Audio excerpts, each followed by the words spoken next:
Well, we are back again, and I have my mug of tea. Wake up this morning, check my messages, to find out that Cain Velasquez and Fabricio Verdum, their heavyweight title fight has been cancelled because Cain Velasquez has a knee injury that requires surgery and will mean that he cannot participate in the main event for the UFC Heavyweight Championship, defend his world title against Fabricio Verdum, and the replacement for this fight is what really interests me, because of all the people in the rankings in the heavyweight division, the guy that's going to fight Fabricio Verdum for the UFC interim title is none other than Mark Hunt. Now, I hear that and I am absolutely elated.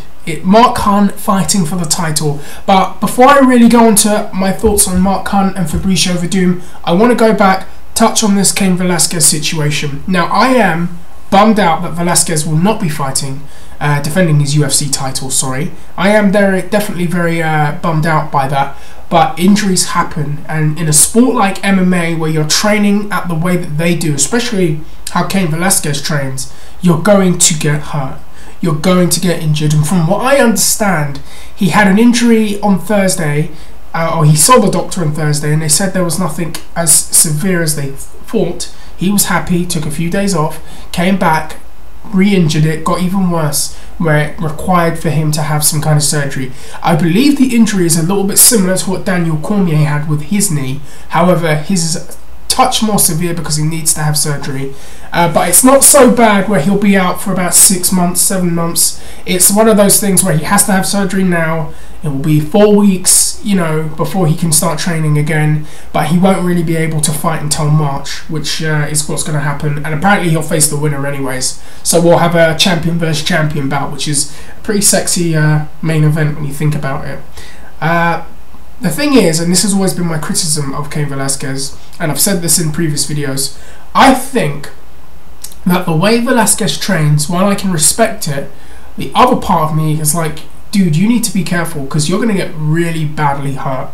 If you've seen the footage of him and Cormier training together, if you ever watch that documentary on American Kickboxing Academy and you see how those two train with one another, these two are knocking each other out left and right. Like, these takedowns are not like 60%, they're like 110%. Two alpha males really, really going at it. And my problem with that is you're going to put miles on your body that you don't necessarily need to put on your body, and in result you're going to age your body, which means you're going to be out of your prime a lot quicker than you should be, and you're going to be so much more injury prone. And if you look at Cain's career, he has been very injury prone. I know he's had jaw injuries, shoulder injuries, knee injuries. He's had a lot of them, especially a lot between 2011 to this present day. He's had a lot of injuries, and that worries me because it's going to put miles on his body. I also think, based on the fact that he was a wrestler, if you've been wrestling from childhood to adulthood at a certain level, especially NCAA Division 1 level, you're going to end up with lots of wear and tear on your body. I mean, I did a little bit of wrestling training and I had, sore elbows and knees and neck. But I can imagine if you're doing that for God knows what, 20 years of your life, that is going to really do your knees in, really do your elbows in, really do your hips in. It's really going to provide some wear and tear. So I think his knees are already bad as a result, and we know that he's had previous knee injuries before. So that kind of is the other thing. I think that he just is very injury prone considering what he does, what he's done in his career.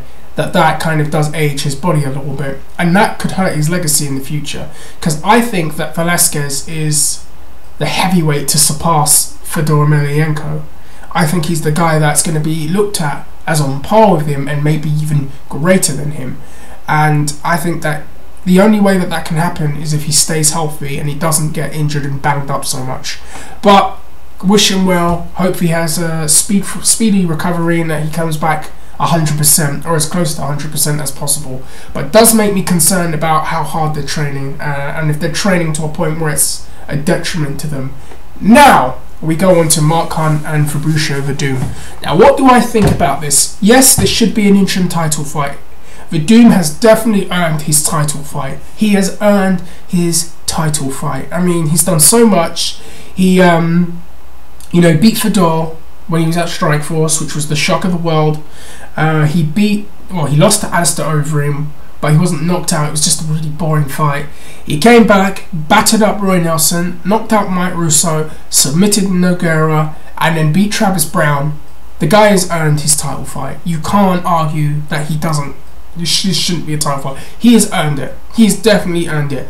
And I can't see any fans really argue against the idea that Mark Hunt fighting for the UFC interim heavyweight title was a bad thing. Mark Hunt is a fan favourite. The fans love him. He is an exciting fighter. He's never had a boring fight. Never ever have I watched a Mark Hunt fight and said, well, geez, that was shit. I've always been excited to see him fight. I was a fan of his when he was in Pride. I know all about his K1 career. I remember he even won one of the Grand Prix back in the day. He's a very, very good striker, a seriously powerful striker. Good kicks to the low kicks to the legs, good punching power. The guy is a fucking animal. Good chin, he can take a smack too. I think that this fight is a very, very, very appealing and exciting fight. You've got the classic grappler versus striker, although Verdum's striking has come a long, long way since then. It's still got that classic grappler versus striker thing that appeals to me. Now, what do I think is going to happen? What do I think is going to happen? What do I think is going to happen? What do I think is going to happen? Okay, here's how I see it. The fight is in Mexico City. I know that the climate changes can affect the way someone performs. I know throughout the history of the sport, when fighters have not been in the country long enough, when they're supposed to be fighting in a big 5-round or in boxing 12-round fight, if they haven't been in the country to get their body used to the climate changes and the air pressure and all of that, it affects the way they perform. If you look back in the day, Lennox Lewis, when he lost his title, not only did he not take his opponent seriously, it was also the fact that he hadn't been in the country long enough to get his body used to the climate changes and all of that. And it was like within the second round, well, it was like the way it's explained to me is when you don't do that, it's like when you fight in the first round, your body just can't keep up, and it affects your stamina and it affects your conditioning.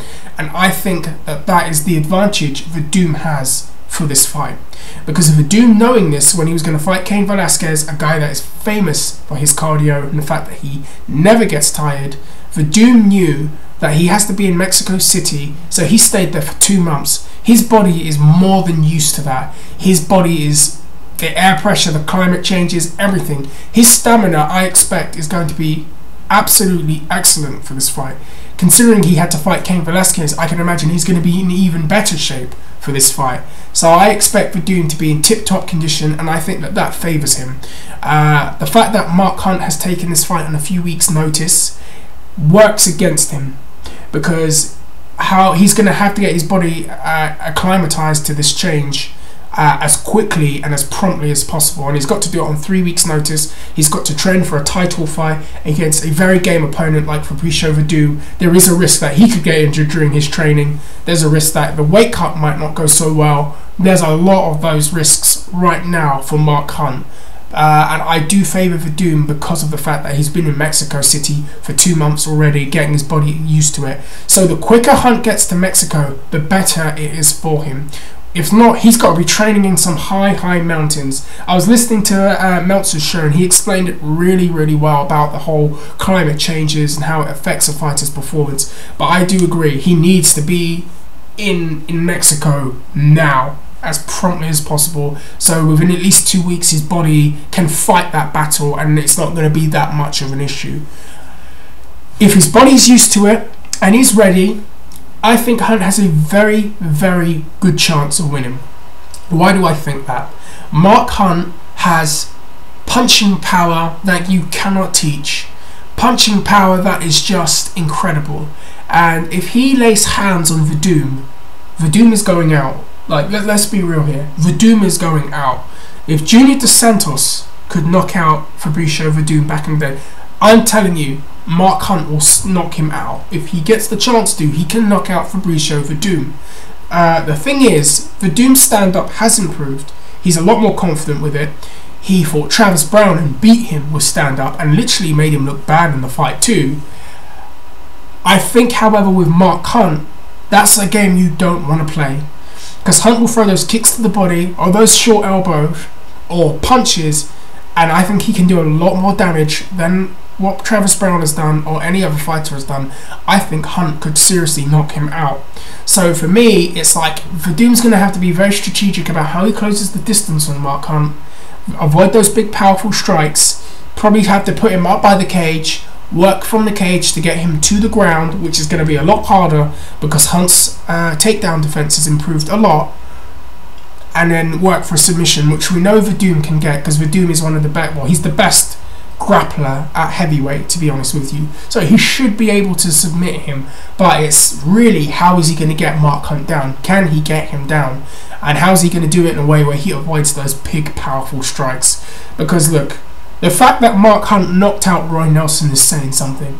Roy Nelson is a guy that doesn't get knocked out very often. I think the only guy that stopped him with strikes was Andrei Arlovski, in a fight that Arlovski was losing, by the way.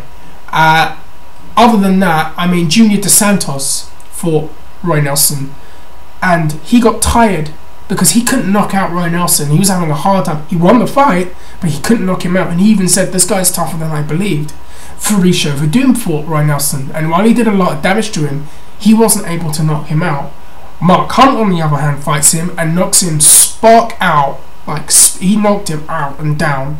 Mark Hunt is a warrior. Mark Hunt can knock out guys with the best chin. Look what Mark Hunt done to Vanderlei Silva back in the day. I mean, that was an impressive fight. That was when everyone was like, oh, Vanderlei's the man, Vanderlei's going to destroy everybody. Mark Hunt exposes all the kinks in that man's armour, and pretty much, I think that was the beginning of the end for Vanderlei, and it all began when he fought Mark Hunt, in my opinion. Mark Hunt is a very, very good fighter and a fierce warrior. And it's a very interesting story with Mark Hunt too, because you go back and you look at what happened. He had some success early in Pride, then he fought some grapplers, and then they were able to take him down and submit him, and it looked like Hunt had more losses than wins, and he was kind of like a novelty fighter for a while after that. And then he lost to Mousasi and he lost to Alistair Overeem. Then the UFC had his contract and they didn't really want him to fight, but he persuaded them and he was able to fight, and he didn't win his first fight right away. And I remember them not really promoting it and thinking it was a bit strange, because to me Mark Hunt was a big star from Pride, but they didn't really promote it. But then the fight after that, Hunt shows improvement. Then the fight after that, he gets better and better and better. He knocks out Stefan Struve, like literally knocked him the fuck out, messed up his jaw pretty badly. He had that classic war with, before the war with Bigfoot Silva, he had a #1 contenders fight with Junior Dos Santos, which was a very tough fight that the fans wanted to see. Then he fought Bigfoot Silva in an absolute war, bloodbath. Like, it was like watching Wolverine and Sabretooth go at it. Full on berserker rage, R-rated, take the chains off, take the balls off, let them go, balls to the wall, non-stop. That fight was an absolute war. I remember doing a video on that and getting trolled for it too, by the way.